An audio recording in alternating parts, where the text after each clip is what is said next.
Tekeza gutsindira igihembo cya Oscar ku nshuro ya mbere ugiye muri filime.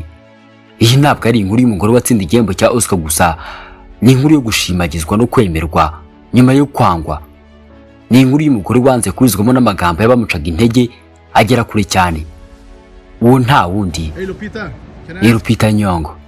Ushobora kuba waramwumvishe, ushobora kuba waramurebye kuri televiziyo, ushobora kuba ari umuziho mike, ariko wari umuzi uko atari.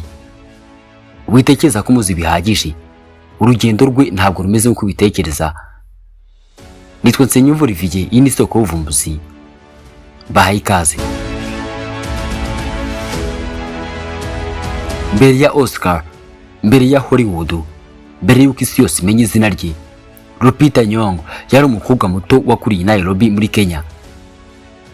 Yavutse ku itariki ya mbere z'ukwezi kwa gatatu mu mwaka w'1983, avukira mu mujyi wa Mexico uherereye muri Mexico, n'ubundi ku babyeyi b'Abanyakenya bari mu buhungiro bw'agateganyo ku bw'impamvu za politike. Mbere y'uko yuzuza imyaka 3, imvuru za politike zarahosheje umuryango ugaruka muri Kenya. Amaze kugira imyaka 16 y'amavuko, ababyeyi bamwohereje muri Mexique kwiga Icyesipanyol, aho yamaze amezi 6 yiga urwo rurimi.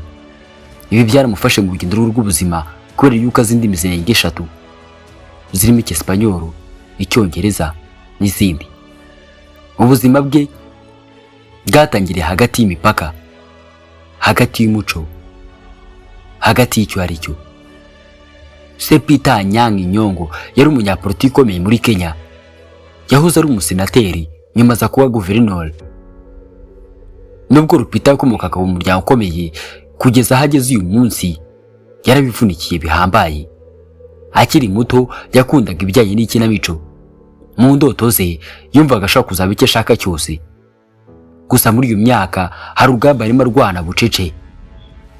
Ibara ry'uruhu ntacyo yari afite yabikoraho. Yavuze kenshi ko yakuriye mu isi ishimagiza uruhu rwera, bigatuma yumva atiyakira, ariyanga kubera uruhu rwe rwirabura. Ni ibintu byamusigiye ibikomere ku mutima, ku buryo yifuje kwisiga amavuta atukuza ngo ase nk'abazungu. Mu mbwirwaruhame yatanze asa nk'uvuga ku buzima bwe, bisa nk'aho ari umuvugo. Avuga ko yigeze kugirana imishyikirano n'Imana, agirana n'amasezerano, ayibwira yuko nimuha ibyo ashaka atazongera kwiba isukari nijoro nka twa dukosa tw'abana nyine. Aha yifuza kuzagira uruhu rwera. Nagerageje gucirikanya n'Imana, nabwiye ko nzarekeraho kwiba isukari nijoro nimpa ibyo nashakaga. Nyina amubwiraga ko ari mwiza, gusa ayo magambo ntahe agaciro kubera yuko yumvaga ari nta kundi nyina akaba amubwira. Nyina ari ukumuhumuriza. Uko yagendaga akora satira ya myaka y'ubwangavu, niko rushagaho kwiyanga, kugeza havuze ati, nigeze kwifuza kubyuka mfite uruhu rwera. Isengesho ryanjye rimwe rukumbi ku Mana nyikora ibitangaza ryari uko nashobora kubyuka mfite uruhu rwerurutse. Ntabwo ushobora gukeka ikintu cyatumye ahindura imyumvire akiyumva nk'umuntu mwiza nk'abandi. Haje uwitwa Lake Wek, umwongerezakazi ukomoka muri Sudani y'Amajyepfo, wabaye ikimenya bose mu ideri, akamamara ku isi hose muri iyo myaka.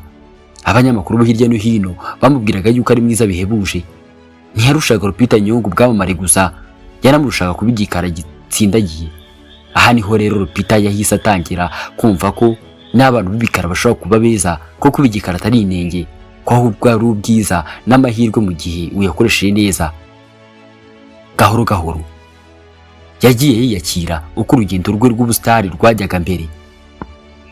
Reka twivugire kuri Lupita Nyong'o tugende ku bwamamare bwe.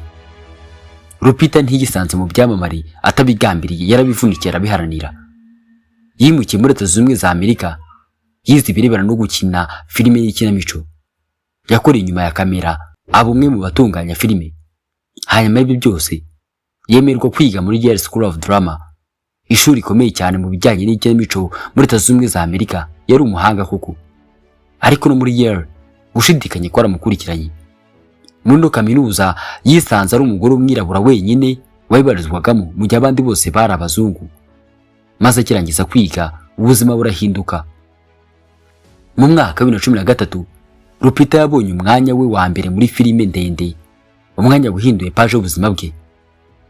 Filime yatumye amenyekana ahantu hose ku isi, 12 Years a Slave. yakinnye yitwa Petsey, umukobwa wanyuze mu mibabaro ikabije nk'uko bigaragara muri filime. Nubwo yari filime yarijije benshi batumvishaga yuko yari filime, ariko kandi hari mu gihe kubera yuko iyi filime yari ishingiye ku nkuru mpamo y'ubucakara bwakoreshejwe abirabura. Nyuma y'amezi agera ku 10, abahanga mu by'ubusesenguzi bwa filime bashakisha uwahabwa igihembo cya Oscar bakize Lupita Nyong'o ku rutonde rw'abahataniraga iki gihembo. Kuri urwo rutonde hari abakinnyi ba filime b'ibyamamare ku buryo kuboneka Lupita Nyong'o ubwabyo byari igitangaza.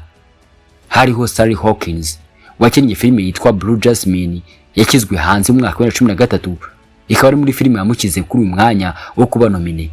Jennifer Lawrence wakinnye yitwa American Hustle yakizwe hanze mu mwaka wa 2013, nawe nuko. Lupita Nyong'o wakinnye yitwa 12 Years a Slave yakizwe hanze mu mwaka wa 2013. Julia Roberts wakinnye yitwa August Your Search Count yakizwe hanze mu mwaka wa 2013, na John Squibb wakinnye yitwa Nebraska nawe yakizwe hanze mu mwaka wa 2013. Uretse Jennifer Lawrence na Julia Roberts, abandi bose bwari ubwa mbere babaye nomine mu itangwa rya Oscar Best Supporting Actress. Iki ni igihembo gihabwa umukinnyikazi wa filime wungirije umukinnyi mukuru uzwi nka main character. Mu gihe imitima bari bakurikiye umuhango yari mitera insigane hibazwa uratwara iki gihembo muri aba batanu bari bahanganye, izina ry'umwiraburakazi Lupita Nyong'o ryumvikaniye mu nsakazamajwi zaharimo gutangira iki gihembo. Ubundi riherekezwa n'amashyi y'abari bahateraniye, bamwe baramuhobera baramwishimira. Icyo gihe amateka arandikwa, umukinnyi wa mbere w'umunyakenya abatsindiye Oscar, umwe muri bake cyane batsindiye Oscar ku nshuro yabo ya mbere muri filime. Ariko dore aho byaje guhinduka rero, aha niho nkuru nyinshi zirangirira mu gihe ahiya Lupita ritangirira.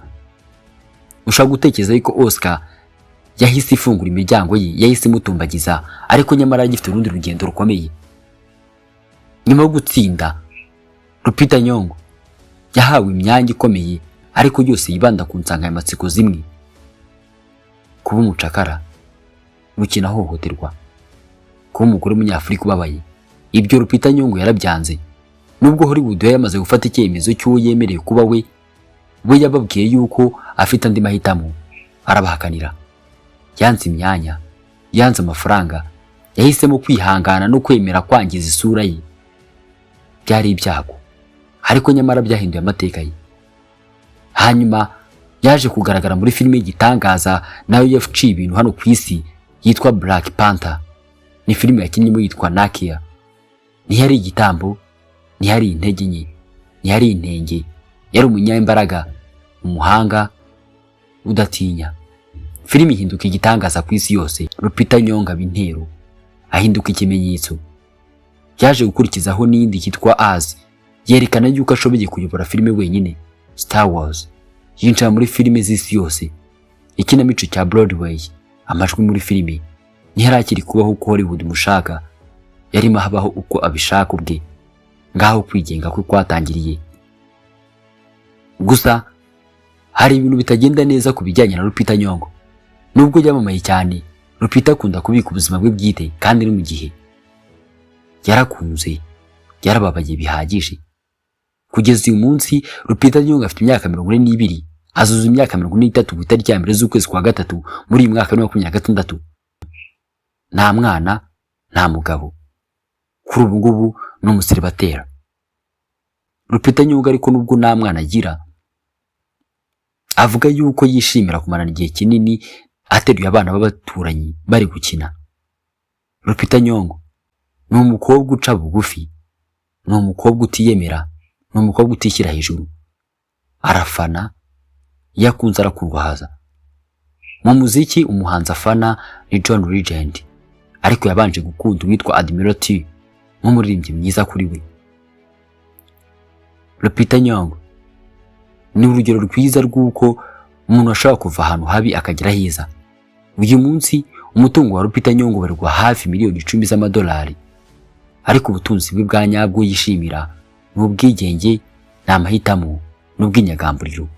Yanze ibitabo by'abana kwakunda kudana abana bya nyabyo, kandi ibi bitabo bye babyiganjemo inkuru zihumuriza abana, zikanafasha abantu bagiye batandukanye. Mu mwaka wa 2014 Hari ibinyamakuru byavuze yuko Lupita Nyong'o ari umuntu wabaye mwiza, ari umugore wabaye mwiza muri uwo mwaka. Inzozi zabaye impamo, bisa nkaho hafi ya byose abigezeho. Yabashije gukina inkuru, yabashije kugaragara nk'ari mwiza. Ibyamuhangayikishaga byose kugeza uyu munsi isura ye biriho akanyamuneza kadashira, bitewe nuko buri munsi wose kuri Lupita Nyong'o aba ari ibirori. Nishimira kubana namwe muri ibi biganiro byacu. Ndabashimiye cyane. Nitwa Nsengiyumva Olivier. Iyi ni Isoko y'Ubuvumbuzi. Nawe ubutaha.